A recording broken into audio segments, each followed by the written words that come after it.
We as African Americans, we come to different African countries with a sense of entitlement. Not all African Americans. I'm just saying that there are a great deal of us that comes with this sense of entitlement, where we believe that we should be have priority treatment. People should treat us some certain kind of way, and that's because we don't understand African culture. We don't understand true African culture. Like when you're in the U.S., uh, the African-centered Black American is going to be the one with the dreads, or the ones with the wearing the ankhs, the different piercings, the women with the head wraps. But when you come to Africa, you don't see none of that. Ain't none of that around. Like my homeboy, he was recently down here. He have a really nice show called "Let Me Holla at You," chemo from the whole nine. So check out their show, "Let Me Holla at You" podcast. But he was down here recently, chemo and Dre, both from "Let Me Holla at You."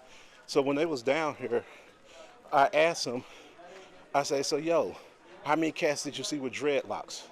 He's like, "Dang, to be honest with you, I think he said he seen one, and that or a few when he was in Ginger, um, and that was at the source of the Nile. I think he said he seen one or something like that when he was in Ginger." So that just goes to show when you're sloping up and down, uh, just around Uganda, you don't see these dreaded cats. You don't see no one wearing ankhs. You don't see no one wearing this African type of jewelry that you will see in the U.S. You don't see uh, you see women with head wraps if they're Muslims. That's it. If they're not Muslim, then they're not wearing uh, their head wraps. You know, if they're Christians or uh, non-believers or traditional believers, then they're not wearing head wraps. That's pretty much reserved for Muslims, you know, for Muslim women. So we have this romanticized vision of Africa that when we come to Africa, uh, we're gonna like fit extremely right in, and that's not really true. You're gonna fit in if you take your time to learn that local culture. So when I'm in Sierra Leone, for example, which is my maternal heritage, you know, I'm from the Timni tribe of Sierra Leone. So when I'm there, I understand the culture for Sierra Leone. So I conduct myself a certain way when I'm in Sierra Leone. And I have friends. I have real close friends there that take me around, that tell me the prices of things, that introduce me to the lifestyle there. So when I'm there, I truly understand how things supposed. They tell me the do's and don'ts of Sierra Leone, so I understand how I'm supposed to act, what's considered to be rude, what's considered to be normal, the courtesies of Sierra Leone. So I can't bring what I know from Uganda to Sierra Leone because it might not be accepted. Or I can't bring what I know from South Africa to Sierra Leone because those are two different countries and they have two different cultures. You know, so I have to act accordingly to where I'm at. So with that, when you come from the U.S., if you're a Black American, appreciate your lineage. Take the time to trace your DNA. Go to AfricanAncestry.com, trace your DNA. And then you will feel more welcome. You'll feel a part of a certain family because when I went to Sierra Leone, to the Timni tribe, they made me feel like a returnee, like I'm returning home. And when I got there, the chief of the tribe resembles my maternal grandmother, and her daughter resembles my mother. So I saw people that resembles me. They say it was a one guy there that looked identical to me. I didn't get a chance to meet him.